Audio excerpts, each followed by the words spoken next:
1.7 of an inch.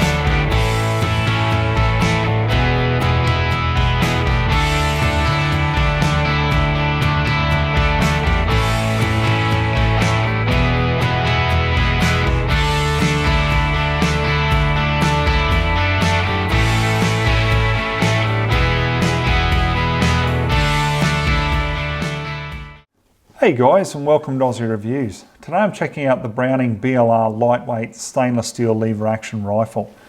So first of all, let me show you what it comes with. We've got a Browning lock. Got some promotional material from Browning, NRA and NSSF. And naturally we've got the manual. So I'll just go ahead and clear it to start with here. And I'll give you a run by of it. As you can see, it's just a beautiful finish, this. I've got this in 308. There were two other calibers available in the short action, being 223 and 243. But I thought 308 will be a nice heavy hitter, you know, for pigs and other large game that we come across here in Australia. Now, the rifle being pretty lightweight is 6 pounds, 8 ounces in the 308, or just under 3 kilos, 2.95 kilos.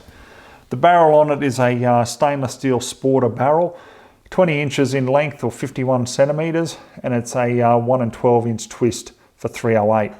Now we've got the front sight there. We've got a front sling attachment, the rear sight just there, and then if we go to the back, we've got the rear sling attachment, and we've got a generous rubber kick pad, the pistol grip here, and just this timber in general. This is their grade 1 walnut, and it's just got that nice gloss finish on it. So yeah, I really am impressed with the finish on this. I can't really fault anything about it. You know, like, you know, some rifles might be cheaply made and you see some sort of machining marks and finishes where you just think, oh geez, that's a bit rough. Well, that's just not on this rifle at all. This looks very, very high end. The receiver here is a matte nickel finish. The barrel is an actual matte stainless as well, so you shouldn't get any real reflection off it when you're using it out in the field. Now there's a detachable 4-round magazine here. What I like about it, now I've got some snap caps here, is you don't have to push it down and feed it under the actual lips of the magazine. All you need to do is just put it on top, push down, and it just loads so easily, just like an AR magazine. So that's really good. Now I just want to bring this up to the camera and we'll let the camera focus. Okay, so you can see the Browning emblem on the bottom of the trigger guard and lever there. Just really nice. I just think that's finished so nice and just adds to the high-end look of this rifle. Now I'll show you the cocking feature on the rifle. You don't have a standalone safety as such, but if you bring it to a half cock, then obviously, you know, you can't fire it. But you've also got a folding hammer here. So you fold it forward and that completely prevents, obviously, the hammer connecting with the firing pin there. So yeah, you can't fire whatsoever. So that's basically the safety mechanism on this rifle. Obviously just pull it back, pull it down to a full cock, and then you can pull the trigger and fire from there. Okay, so on top here, guys, I've got the EGW Picatinny rail. Now I kept the box here so you could get the model number off it, 43600, which is a Picatinny rail, 0 MOA naturally, because I'm not shooting this out at long range, and it's made specifically for the short action Browning lever action rifles. Then I've put some loopholed 1-inch rings on top there, and the scope we've got is the Schmidt & Bender 2.5 to 10 by 40 Summit. So that's Schmidt & Bender's only 1-inch tube scope. It's the only one they make, so I find them really good, fairly lightweight compared to a lot of other 30mm tube Schmidt & Benders especially, and I think it'll be ideal for this rifle. And what I'll probably do is, once I find the ammo that this rifle really likes, I'll probably end up taking that off, and I'll probably put a good quality aim point red dot on it, and then you know, it'll be just a really great lightweight rifle. Now guys, keep an eye out. I'm going to be doing a few more lightweight hunting rifles. You know, I do a lot of firearms, as you know, and there's only a certain amount of time in the day. So I try to do as much variety as I can, you know, for all of you. So But I'm going to do over the next month or so, there's going to be a couple more lightweight hunting rifles that I'll be reviewing, so keep an eye out for that. So anyhow, if you're looking at this rifle, being Browning, made in Japan, recommended retail price, you're looking at about $1,900 currently here in Australia, okay? All right guys, let's get out on the farm now, put some rounds through it and see which ammo it loves. All right guys, so it's pretty overcast here on the farm. We've had patchy rain, so we'll hopefully get through this without it coming down on us. So let's talk about the ammo that we're going to run through the Browning today. So we'll start off with the OSA loaded with the 135 grain Sierra hollow points. Then we've got the 130 grain Spear in Federal Premium. Then moving up in Federal Premium, we've got the Trophy Copper, which is a 150 grain projectile. Then we've got the Outback Ammo loaded with the 165 grain Sierra GameKings. Now this really is a personal favourite of mine. I find that projectile is just fantastic and will knock down any game here in Australia. The last one here is 178 grain eld-x. Okay, so this is the Precision Hunter from Hornady. So we'll see how that goes also in the Browning. So I've got a target down there, guys, at 100 yards. We're just going to fire 3 shots through it, and of each ammunition that is, and we'll just see how we go. One problem that I've got straight off the bat with this is I've just tried to basically get it roughly sighted in. Because naturally, you know, it's very hard. You can't just bore sight a lever action firearm. So I've got it on target, but the problem is I've run out of elevation to bring the actual crosshairs up. So we're shooting very low. So I'm actually going to aim higher to get it on target for you. So, you know, I wasn't going to leave this scope on it anyway, but I just want to find out which ammo shoots the best through the rifle. So let's run the test and just see how we go.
Okay, so let's take a look at the target. The 135 grain OSA rounds came in at a nice 0.7 of an inch.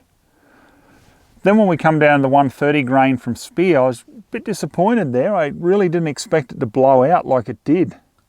But we've come out to 2.9 inches. Then when we have a look at the Federal loaded with the 150 grain Trophy Copper, bit of spread there. Even that's come out to 1.7 inches. Then we come up to the Outback Ammo loaded with the 165 grain Sierra GameKings. Very consistent there for a modest 0.8 of an inch. Then we come down to the 178 grain Hornady eld-x. I really thought we were on a winner there because we got 2 holes, just hole through hole basically, and then it threw the third. So I was really disappointed when that happened. 1.8 inches. So honestly, for the most consistent and accurate ammo, your choice, guys. You know, the 165 grain Sierra GAMEKINGs or the lighter 135 grain Sierra hollow points there from OSA. So I think either of those would be my choice. Okay, so I've got the scope off now, guys. The good thing about this rail is you can actually see through it to utilize the open sights. So, you know, that is a big plus.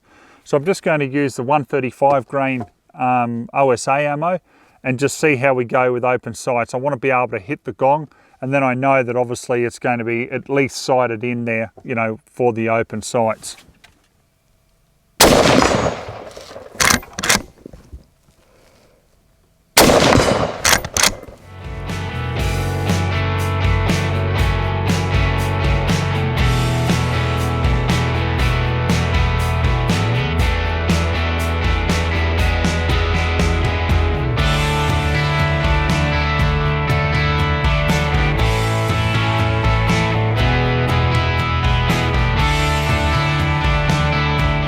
Okay guys, so we've got 4 rounds of the OSA 135 grain ammo. Open sights, we've got the gong down there at 100. Let's just see how we go.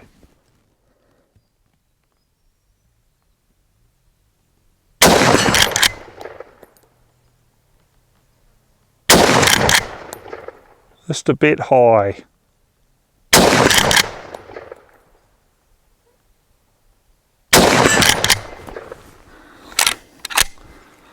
Yeah, real nice. Okay guys, I'm going to wrap up my final thoughts on the Browning BLR. Now, obviously it serves its purpose very well.